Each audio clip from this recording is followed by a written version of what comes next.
Very good morning to one and all. I welcome you all for the next lecture of heat transfer. Please let me know whether my voice is audible and can you see my presentation?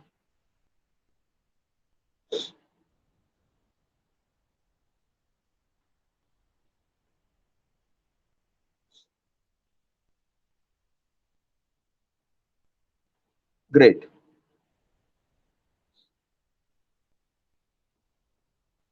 So today we are going to start our new chapter, chapter number 4.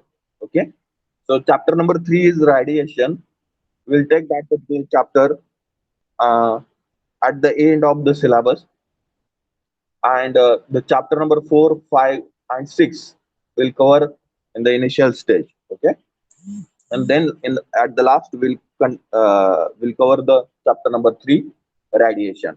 Okay, so we have rough idea about the convection, that convection is nothing but the heat transfer because of a bulk motion of a fluid. Okay, and this and within a film, or in the vicinity of a region, in the vicinity of a region where the fluid is in contact with the surface.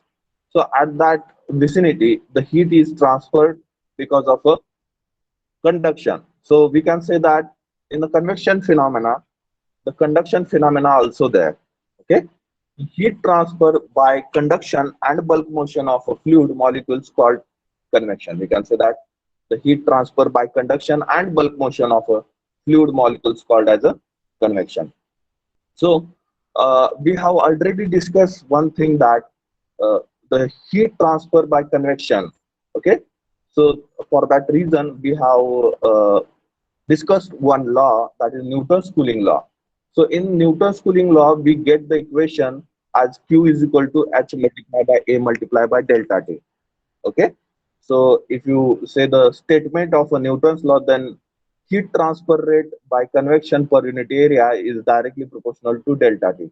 Okay, and if you normalize that equation, we will get the equation as Q is equal to H multiplied by A multiplied by delta T, where H is nothing but the heat transfer coefficient, is the surface area available for the heat transfer, and delta T is the temperature difference between the surface and the ambient air or the fluid which is flowing over that particular surface.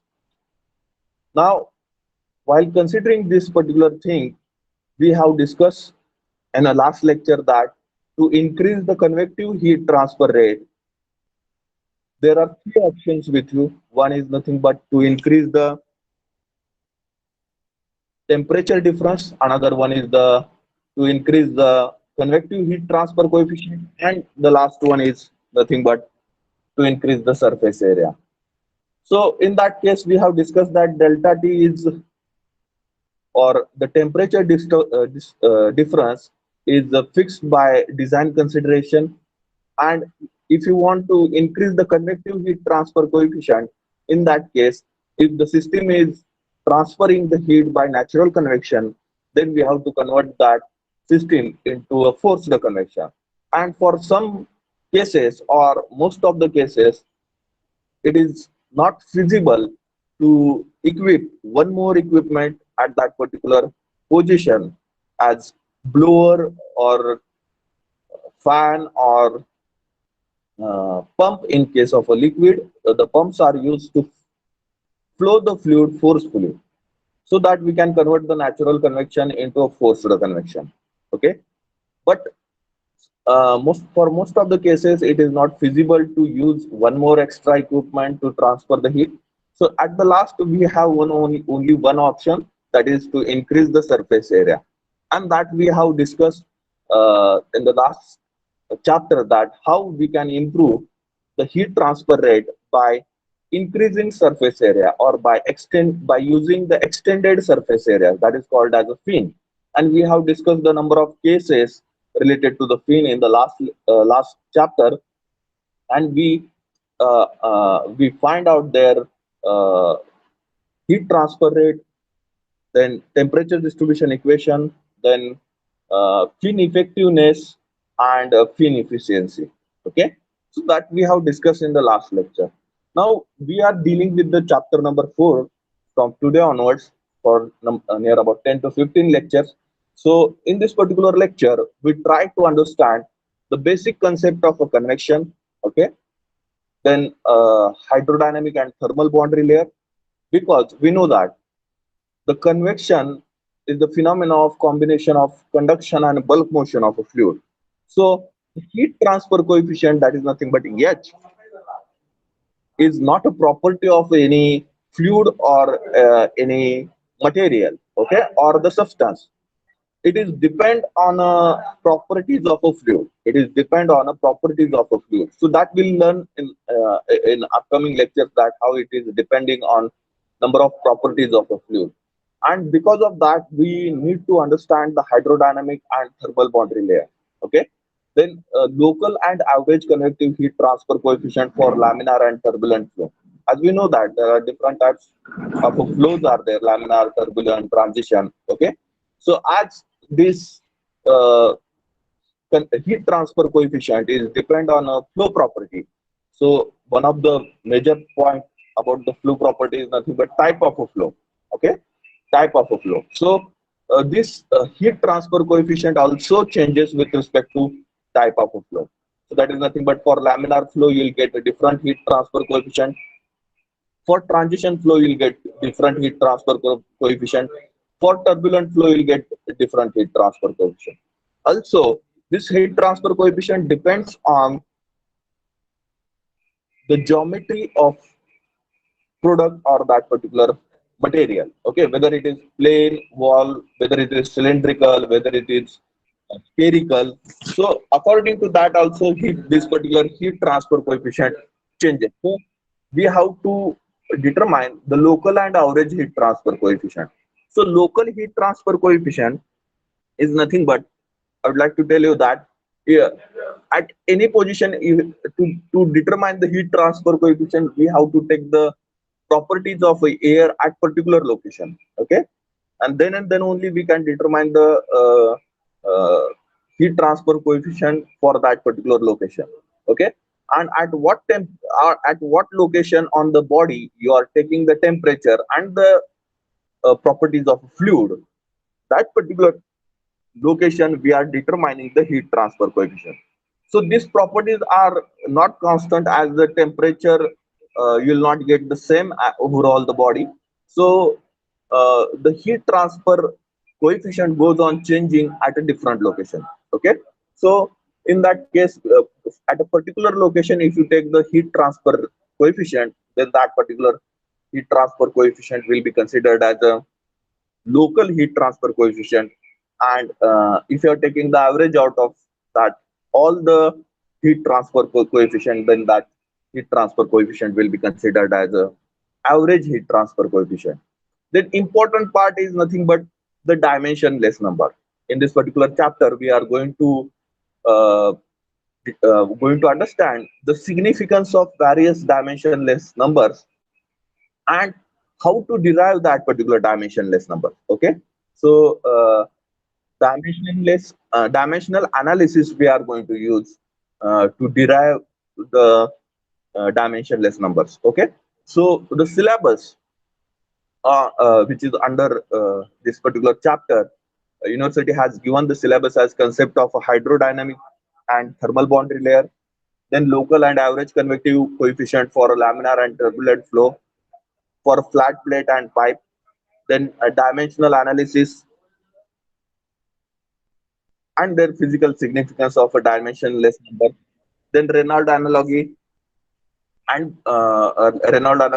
laminar flow, then numerical correlations to solve natural convection problems, then combined free and forced convection problems. Okay, so these points we are going to discuss in upcoming lectures. Okay, so initially we'll start with the definition of convection. Okay, so you can write the definition of convection.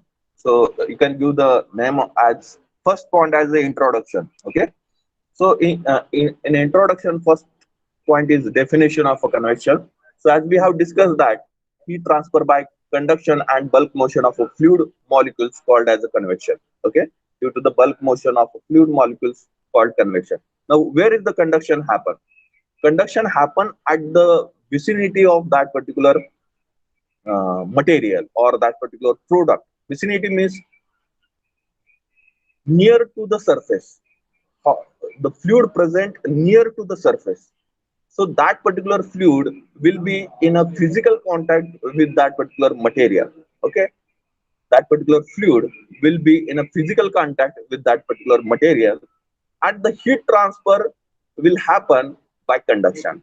Okay, we know the definition of a conduction as the heat transfer when two bodies are in a physical contact, then whatever the heat transfer or the heat transfer within the material, that we have considered to be a conduction heat transfer. In a similar fashion, the fluid which is in the vicinity of uh, the material or near to the material surface, which is in a contact with that particular material.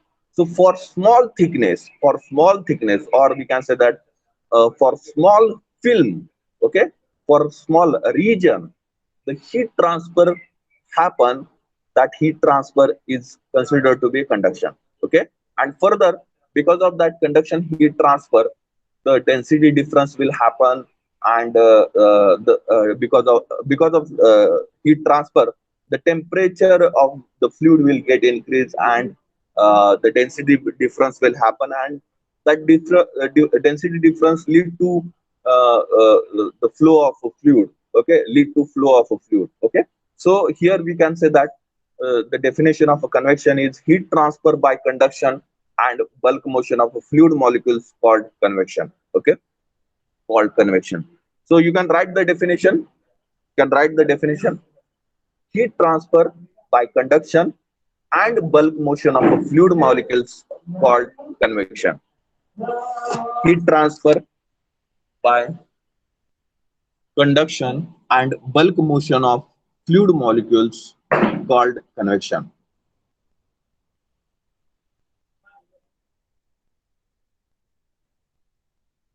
Heat transfer by conduction and bulk motion of fluid molecules called convection. Okay, getting everyone?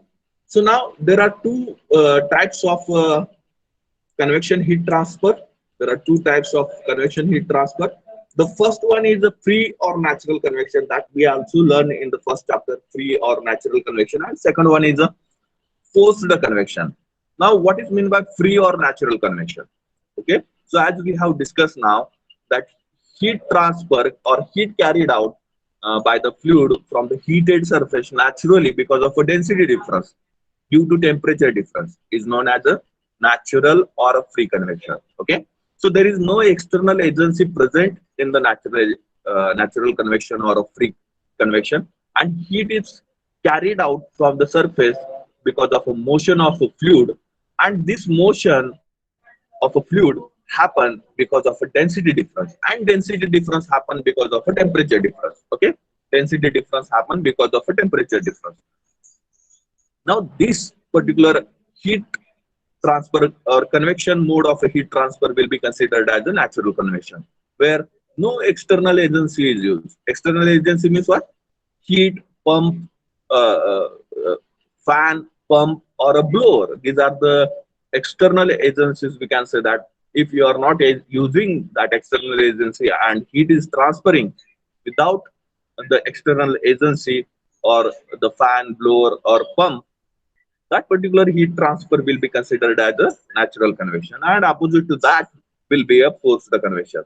So in forced convection, heat will be transferred or carried out by transferring the air or a fluid over the heated surface by using some external agency like blowers, fans, etc. That will be called as a forced convection. That will be called as a forced convection. So in forced convection, the fluid is forced to flow over the heated surface or a cooled surface. The fluid is forced to flow over a heated surface or a cold surface. Okay, so that will be considered as a forced convection. That will be considered as a forced convection. Getting everyone? So write down types of convection, types of convection, types of convection, types of convection. First one, First one, free oblique natural convection. Free oblique natural convection. Free oblique natural convection. So in that you can write heat carried out, heat carried out,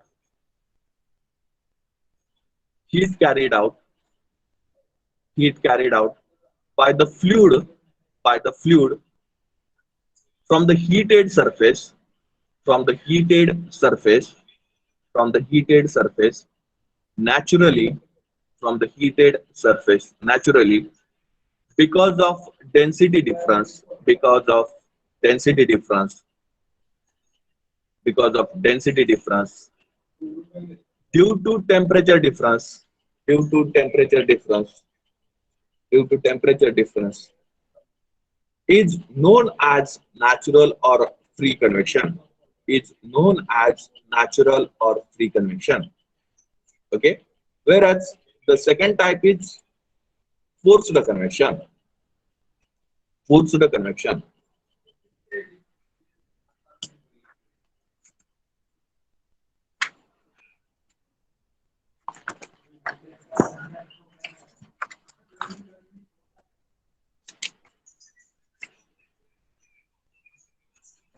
So in forced convection, the cold fluid or hot fluid passed over a heated surface or a cooled surface.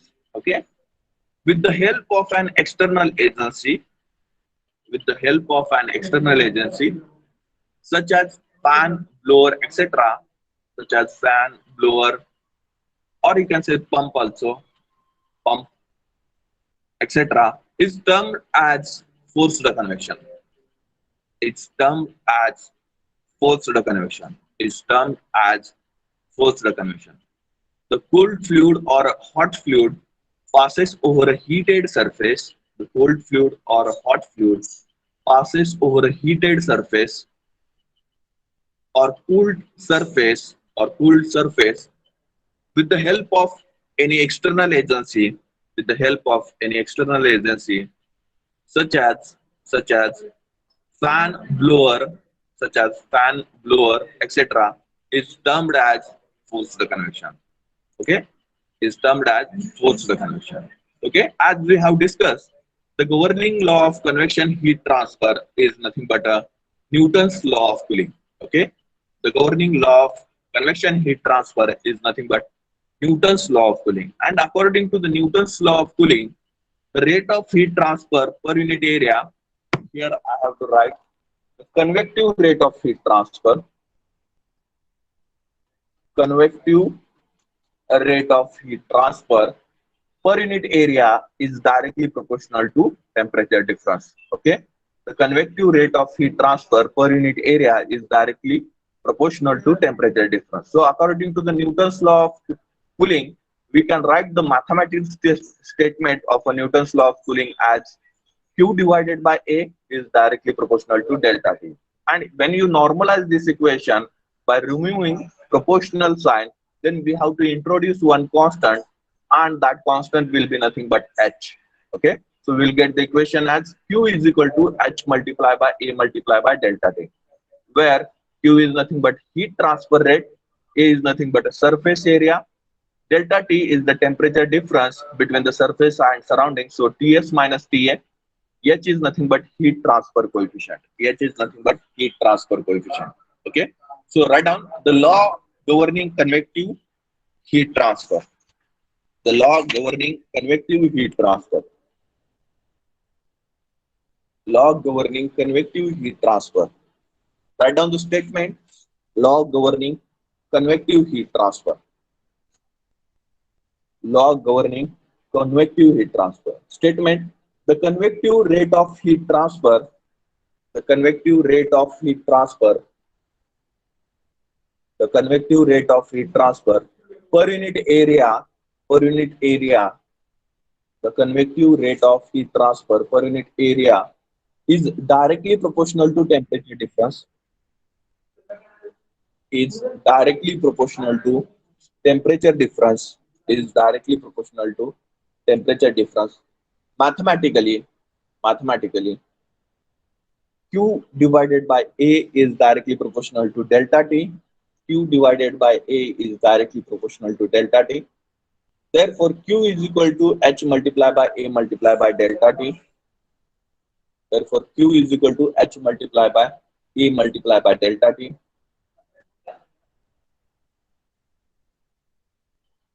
Where Q is equal to heat transfer rate and its unit is watt. Q is equal to heat transfer rate and its unit is watt. A is equal to surface area. A is equal to surface area and its unit is meter square.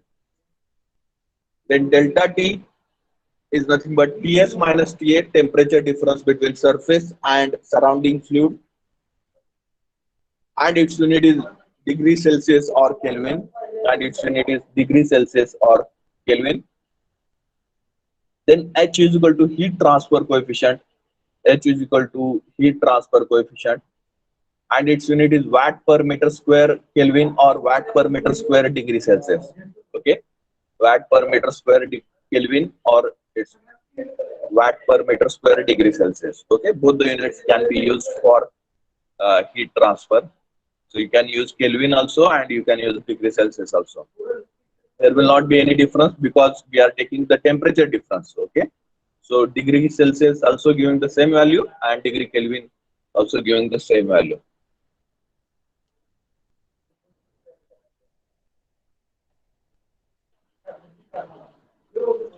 Now from this equation we can say that the heat transfer coefficient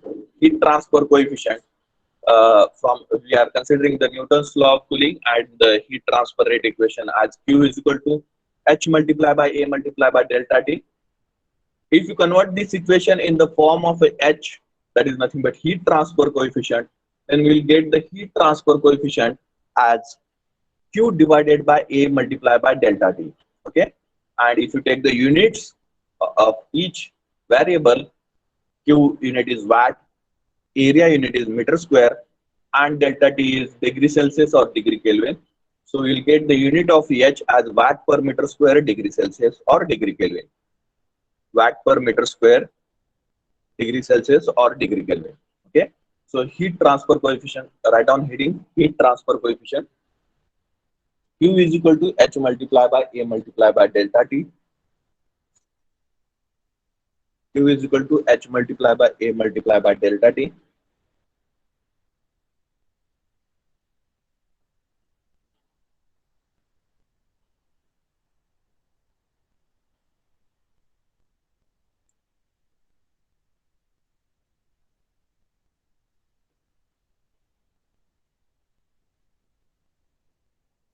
Now we have to define this heat transfer coefficient. Okay. Now we have to define this heat transfer. How will you define? When H is equal to Q, when H is equal to Q, okay, when A is equal to 1 and delta T is equal to 1 in unit time, okay, or in or for 1 second, we can say that when for 1 second A is equal to 1 and delta T is equal to 1, then we'll get the value of H which is equal to Q. Okay, so by considering this concept, we can say that the heat transfer rate can be defined as the amount of heat transmitted for a per unit area and unit temperature difference between the fluid and the surface in unit time. Okay, between the fluid and surface in unit time. Okay, the amount of heat transfer for unit area, okay, and for unit temperature difference in unit time, okay, in unit time. Okay, so in such a manner we can define the heat transfer rate, heat transfer coefficient as the amount of heat transmitted for unit temperature difference between the fluid and unit area of surface in unit time. Okay, now we have discussed that the heat transfer coefficient is not a property of a substance, but it depends on the properties of a fluid. Okay, so which properties we need to consider on which the heat transfer coefficient is depend? First is nothing but fluid flows. Okay, fluid flows or types of fluids. Okay, so heat transfer coefficient can be vary according to the fluid flow or type of a flow. So in laminar flow, you will get the different heat transfer coefficient. In transition flow, you will get the different heat transfer coefficient, and for the turbulent flow, you will get the different heat transfer coefficient. Okay, so that this heat transfer coefficient is depends on the fluid flows. Then the second one is nothing but the thermal properties of fluid. Okay, which are the thermal properties on which heat transfer coefficient is depend. So thermal conductivity, density, specific heat, dynamic viscosity, kinematic viscosity, and velocity. These are the thermal properties of a fluid on which the heat transfer coefficient is depend. Then the geometry of a system, okay, which shape you are considering for the heat transfer, or uh, surface shape is most important in case of a heat transfer coefficient. So on geometry of the system also this heat transfer coefficient is depend. Okay, so if you consider the simple geometries as the plane wall, cylinder, sphere, so heat transfer coefficient will get different one for each different geometry. Okay, also this particular heat transfer coefficient is depend on orientation of a surface. Orientation means what? Which part of that material or the substance is exposed for the convection heat transfer, which part of that particular material or the object is exposed for the heat transfer. That is nothing but the orientation of a surface. Orientation of a surface. In some cases, uh, uh, the full body or the full object is not exposed for the convection heat transfer. Okay, or for uh, out of complete body, some of the part is under the convection heat transfer. So in that case, the orientation of a surface is also important to determine the convective heat transfer coefficient. And the last one is nothing but a roughness of a solid surface. Okay, on the basis of roughness also, roughness means what? Projection of the surfaces. Okay, projection. Roughness हमने देखा है, roughness कैसा होता है? Crust and troughs रहते हैं. Okay, so if the roughness value goes on increasing, the heat convective heat transfer coefficient goes on increasing. Okay, and for the smooth surface you will get the less convective heat transfer coefficient as compared to the rough surface. Okay, so that this convective heat transfer coefficient is also depend on a roughness of solid surface. Okay, now we have discussed that the h value will get different at the different location. Okay, you will not get the same h value over the entire surface. Okay, so that this h value is not uniform over the entire surface. Okay, and it will depend on a location where you are considering the temperature. Okay, where you are considering the temperature. Let us say you are taken a one sensor, temperature sensor, and there is one cylindrical body, and you have placed one heater in that cylindrical body. At centrally you have placed the the heater in that cylindrical body, and you are measuring the temperature at the end of that particular cylinder. Cylinder means you can consider the hollow rod. Okay, and you are measuring the temperature at the end of that particular rod. So you get the different temperature than the temperature at the center, because you have placed the heater at the center. So you'll get the maximum temperature at the center, and you'll get the minimum temperature at the end of that particular cylinder. Okay, end of that particular cylinder. So in this particular manner, we can say that if if there is a difference in the temperature at a different location of single body, then we get the different heat transfer coefficient at different locations of the body. Okay, so the numerical value of h is not uniform over the entire surface, and it is depending on which location you have measured the temperature. So that this particular law which we have discussed earlier, Newton's law of cooling equation, is fails to provide the exact numerical value of heat transfer coefficient. It fails to provide the exact numerical value of a heat transfer coefficient. So for that reason, we have to study different theories, different mechanism, and we required the dimensionless number to counter the accuracy of heat transfer coefficient, to counter the heat accuracy of heat transfer coefficient. Okay, so we are going to learn this particular mechanism, dimensionless number, and theories to determine the accurate heat transfer coefficient in this particular chapter. Okay. Okay. So write down heat transfer coefficient. Heat transfer coefficient.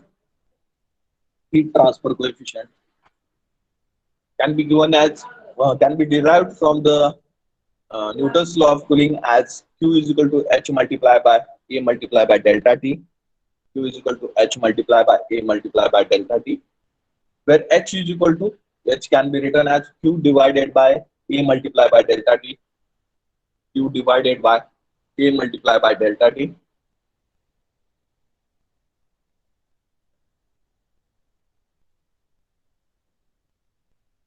Q divided by A multiplied by delta T.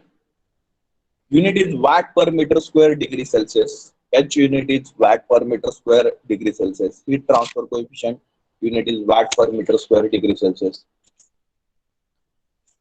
In that below you can write the definition of heat transfer coefficient. Definition of heat transfer coefficient.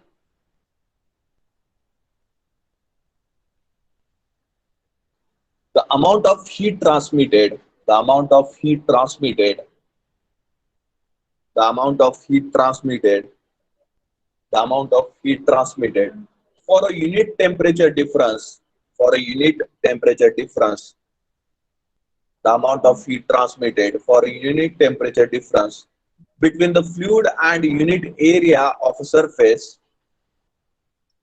between the fluid and unit area of a surface, between the fluid and unit area of surface in unit time, in unit time, in unit time. Okay, in unit time. Full stop. In unit time. Full stop. Next point, heat transfer coefficient depends upon, heat transfer coefficient depends upon, heat transfer coefficient depends upon, heat transfer coefficient depends upon, first one, fluid flows, first one, fluid flows, first one, fluid flows. Which are the different types of flows? Fluid flows, laminar, transition, or turbulent. And you can write laminar, transition, and turbulent. Laminar, transition, and turbulent. Then second one, thermal properties of fluid.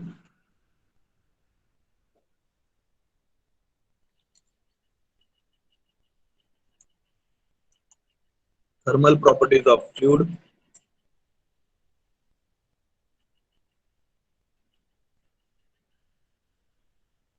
Which are the thermal properties? Thermal conductivity, comma density, comma specific heat, comma dynamic viscosity, comma kinetic viscosity, comma velocity, etc. Velocity, etc. Third one, geometry of the system. Third one, geometry of the system. Geometry of the system. Geometry of the system. In that you can write plane wall, cylinder, sphere, etc. Plane wall, cylinder, sphere, etc.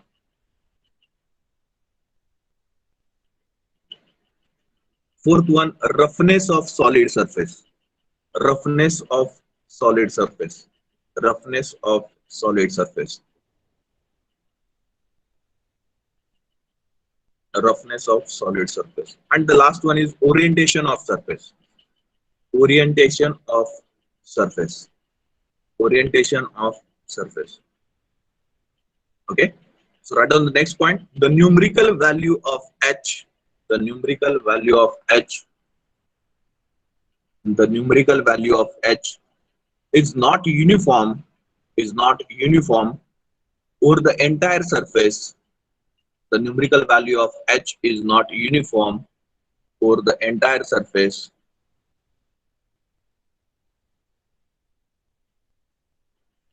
Not uniform over the entire surface, and it is depending on and it is depending on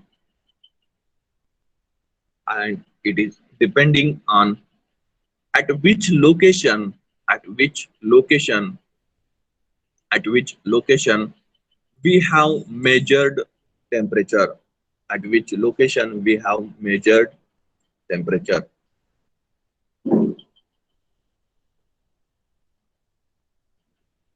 At which location we have measured temperature.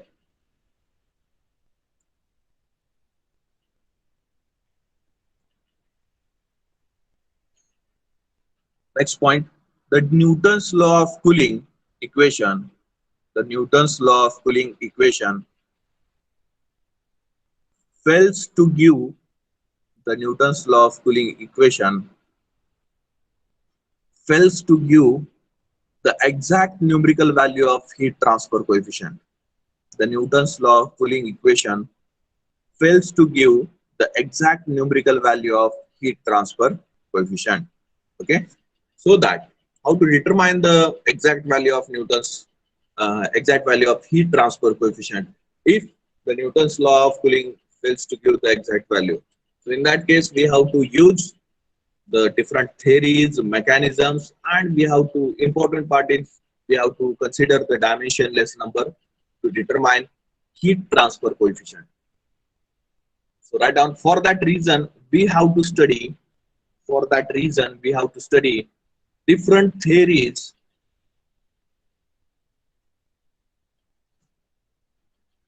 For that reason we have to study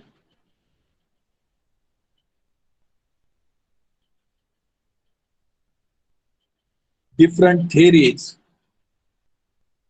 from a mechanism from a dimensionless numbers.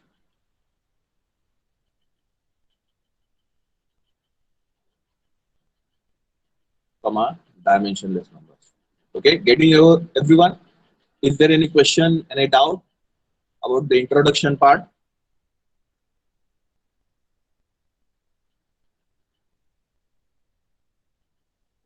Is there any question, any doubt?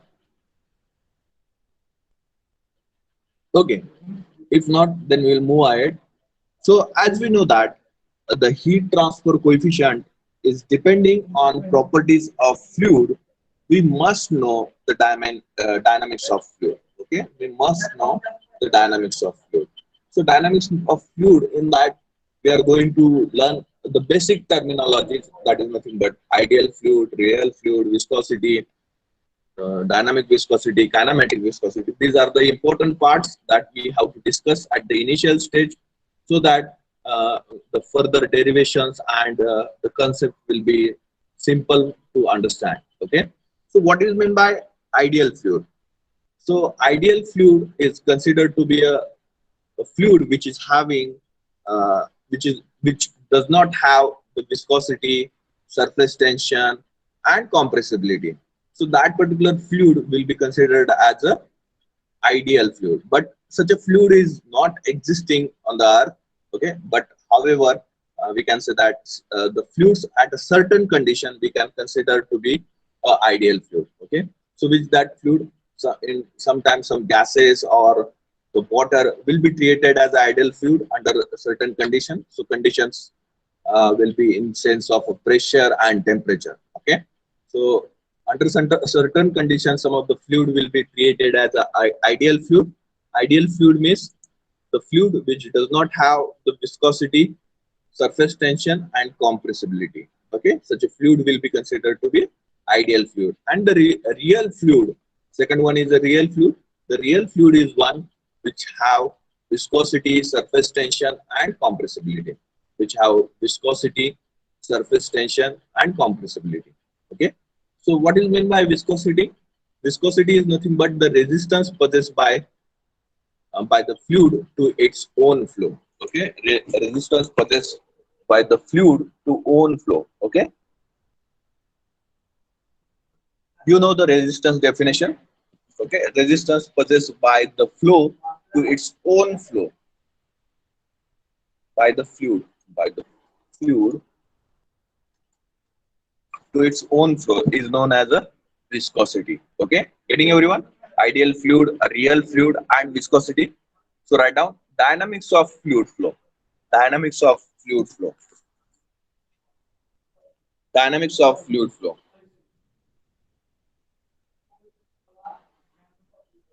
Dynamics of fluid flow. First one, first one, ideal fluid, ideal fluid, ideal fluid,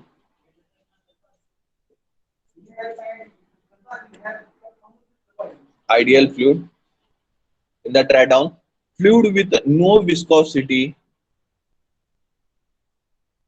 fluid with no viscosity, no surface tension, fluid with no viscosity, comma, no surface tension, and no compressibility, and no compressibility.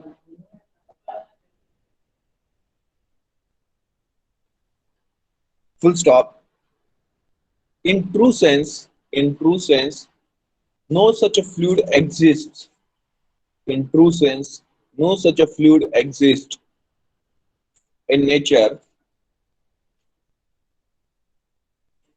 In true sense, no such a fluid exists in nature.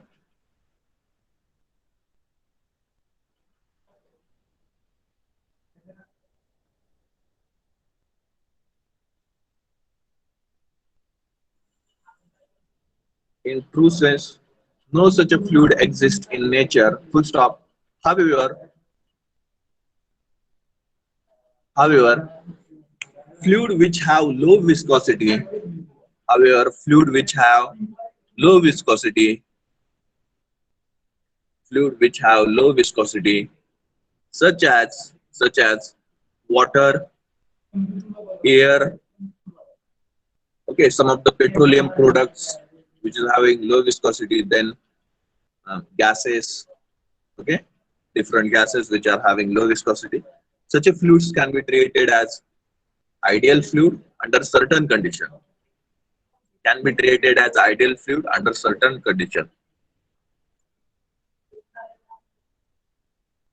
Under certain condition. Conditions are related to the pressure, okay, and temperature. Okay, so certain conditions you have to consider the condition related to the pressure and the temperature. Okay. Then second one, real fluid, real fluid, real fluid. So real fluid means any fluid, okay, which have viscosity, surface tension, and compressibility.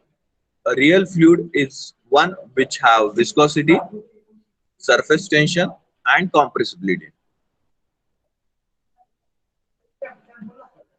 Viscosity, surface tension, and compressibility.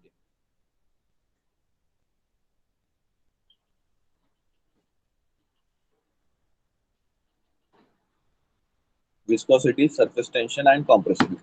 Okay. So then what is meant by viscosity? So in a simple language, resistance to own flow. Okay. Resistance to own flow.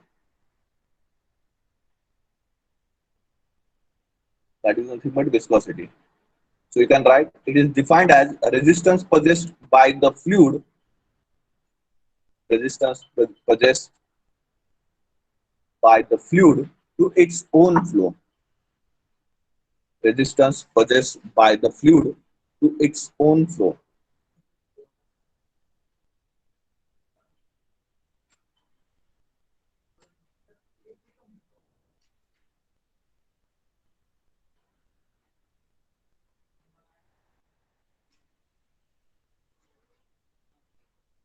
Okay. Now we have to understand this particular resistance concept, and from the resistance concept, we'll come to know uh, the dynamic viscosity and the kinematic viscosity. Okay, so to understand this viscosity concept, we have considered one plate. Okay, this is the plate, and over that particular plate, the fluid is flowing, okay, with the velocity of v meter per second. Fluid is moving with the velocity of v, or you can say that capital U meter per second also. Okay, so we have divided this particular fluid which is flowing over the surface into a number of layers, okay. So once the first layer will be in a contact with the surface, it will get adheres to the surface, okay, because of a viscosity, it will get adheres to the surface. That will be considered to be a no slip boundary condition. That will be called as a no slip boundary condition. Okay, and that will apply the force or the retarding force to the adjacent layer. That will apply the retarding force to the adjacent layer. Okay, so that force will be considered as, or the force will be force and the velocity combinedly generate the shear stress. Okay, force, retarding force and the velocity combinedly generate the shear stress. Okay, so the adjacent layers will apply the shear stress to each other. Okay, so we have considered one layer over here that is having the velocity of u meter per second, and the another layer over here which is having the velocity of u plus du meter per second. Okay, so this particular layer will apply the shear stress on adjacent bottom layer, and the adjacent bottom layer will apply the shear stress to the adjacent top layer. Okay, and because of that we will get the velocity profile. So as we are moving from for a particular location from bottom of that particular fluid to the top side of that particular fluid, we'll get the variation of velocity. We'll get the variation of velocity.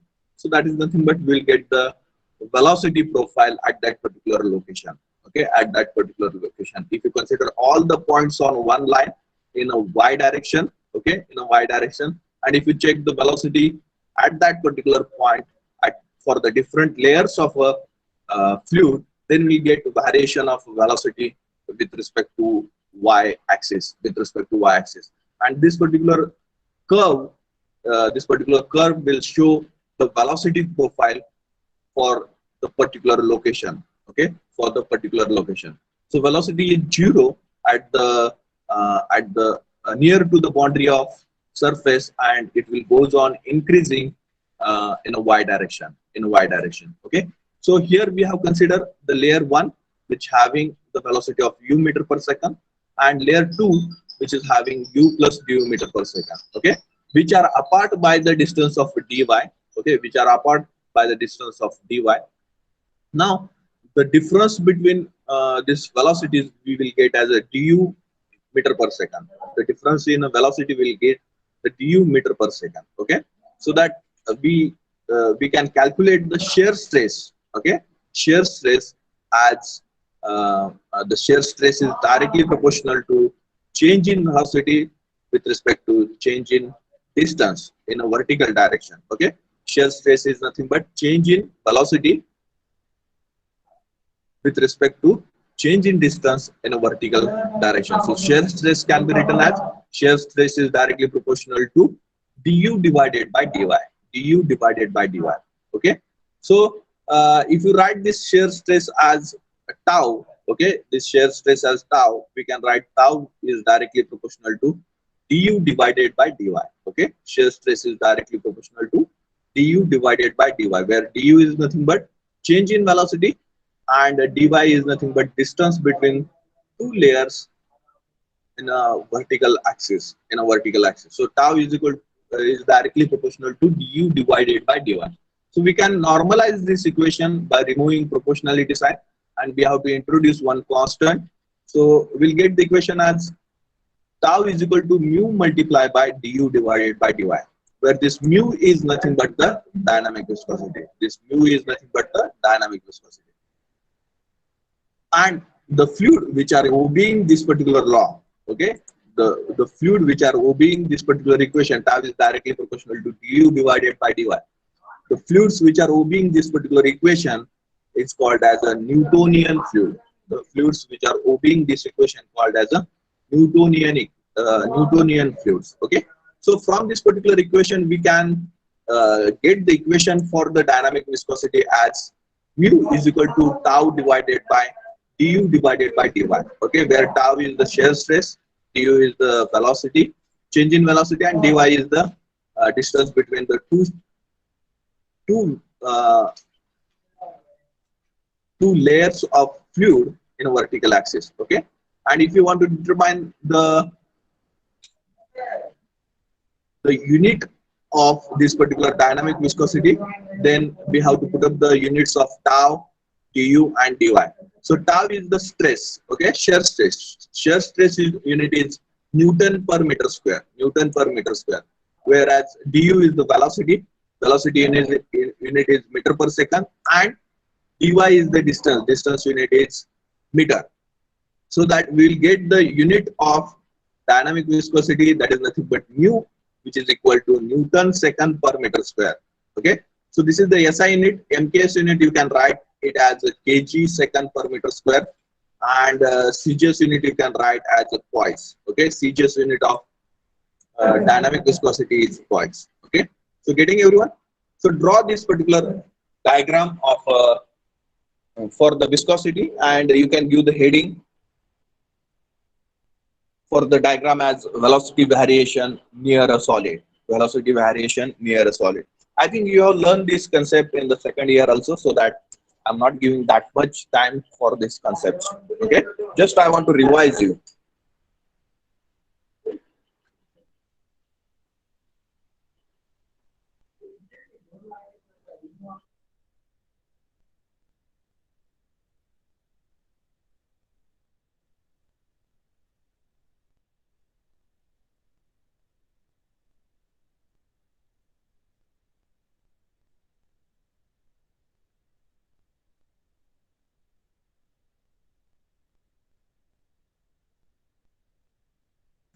Freehand sketching is required. Okay,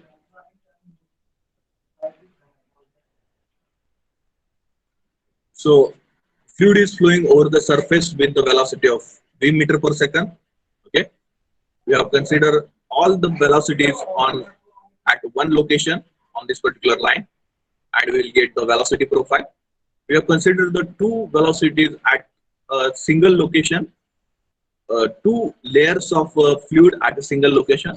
So we'll get the velocity of one layer as u meter per second and another layer as u plus du meter per second. Okay, and distance between these two layers is dy. Okay, velocity difference between the two layers is du. Okay, so give the figure name as velocity variation near a solid boundary. Velocity variation near a solid boundary. Velocity variation near a solid boundary. So you can write, let us consider, let us consider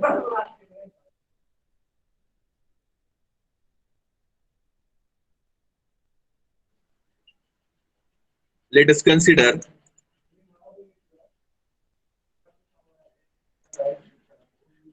two layers of fluid.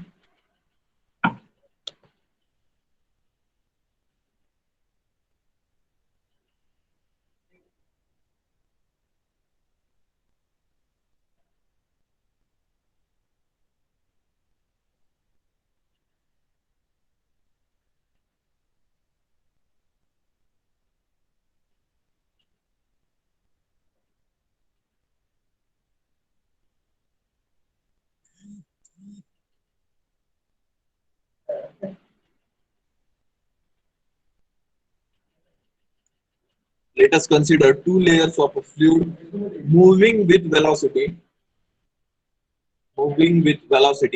u and u plus du, velocity u and u plus du, which are separated by distance dy, which are separated by distance dy,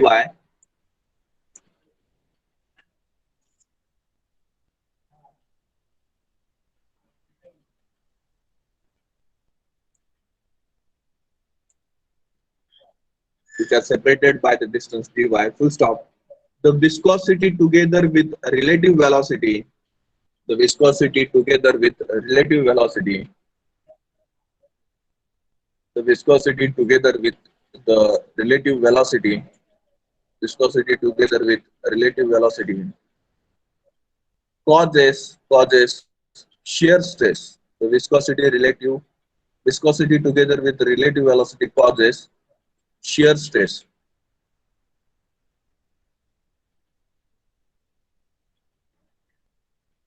Causes shear stress. Full stop.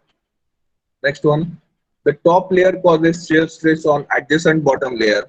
The top layer causes a shear stress on adjacent bottom layer. And bottom layer causes a shear stress on adjacent top layer. And bottom layer causes a shear stress on adjacent top layer.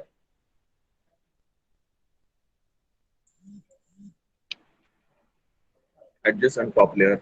Full stop. This shear stress is proportional to this shear stress is proportional to this shear stress is proportional to the rate of change of velocity. This shear stress is proportional to the rate of change of velocity. This shear stress is proportional to the rate of change of velocity with respect to distance y, with respect to distance y, with respect to distance y, and it is given by, and it is given by, and it is given by, and it is given by tau directly proportional to du divided by dy. Tau is shear stress.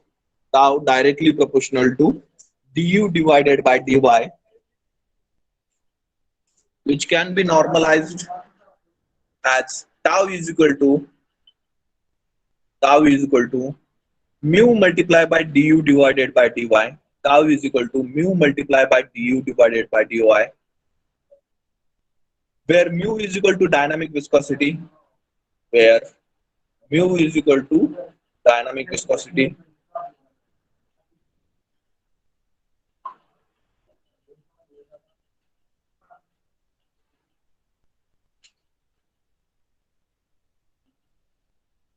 mu is equal to dynamic viscosity. You can write the fluid which follows this law, the fluid which follows this law, tau is equal to mu multiplied by du divided by dy.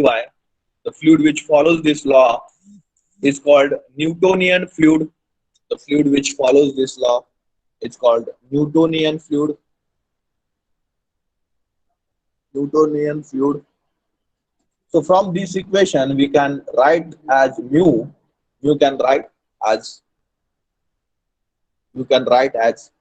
tau divided by du divided by dy. Tau divided by du divided by dy, or tau multiplied by dy divided by du. You can write anything. So tau divided by du divided by dy. Okay. SI unit we can write. Okay. For the mu, SI unit we can write. We can derive the SI unit for the mu. So shear stress unit is Newton per meter square, velocity unit is meter per second, and distance unit is meter. So you'll get the SI unit for dynamic viscosity as Newton second per meter square. Newton second per meter square. And MKS unit as kg second per meter square. Kg second per meter square. MKS unit is kg second per meter square for the dynamic viscosity. And the CGS unit of dynamic viscosity is poise. CGS unit of dynamic viscosity is poise. Okay. CGS unit of dynamic viscosity is poise. And the last concept of this particular dynamics of fluid is nothing but kinematic viscosity. So kinematic viscosity is the ratio of dynamic viscosity to the density of fluid. Kinematic viscosity is the ratio of dynamic viscosity to the density of fluid. So we are using the symbol of a nu Okay, nu for the kinematic viscosity, nu is equal to mu divided by rho. Okay, mu is dynamic viscosity, rho is dynamic viscosity, rho is the density, and its mks and SI unit both are same, and these are nothing but meter square per second, and CGS unit is Stoke. CGS unit of kinematic viscosity is Stoke. Okay, so write down kinematic viscosity. Kinematic viscosity. It is defined as the ratio of. It is defined as the ratio of. It is defined as the ratio of.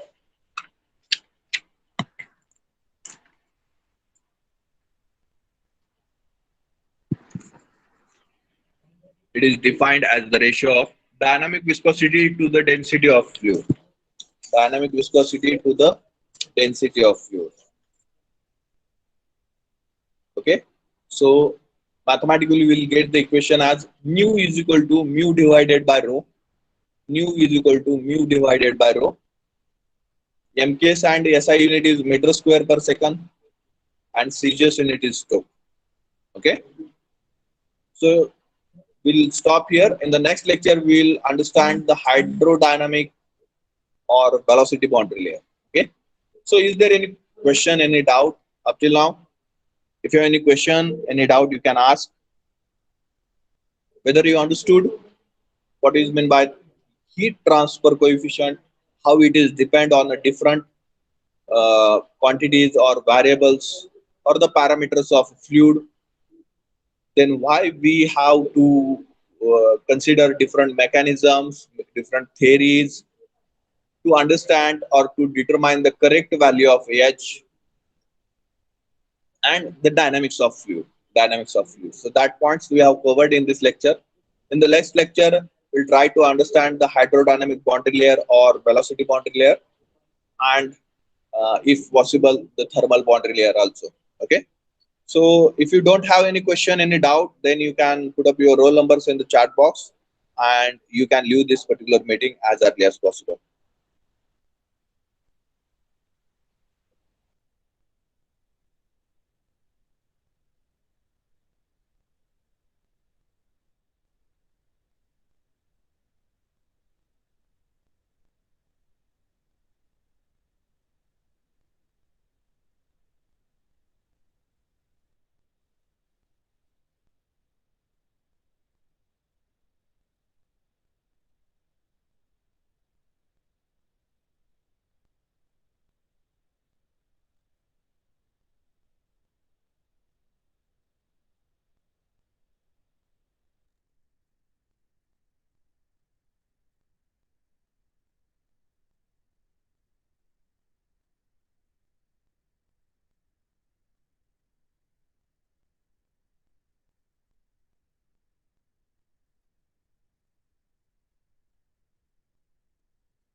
Remaining student, please put up your roll numbers and you can leave. I'm going to close this meeting.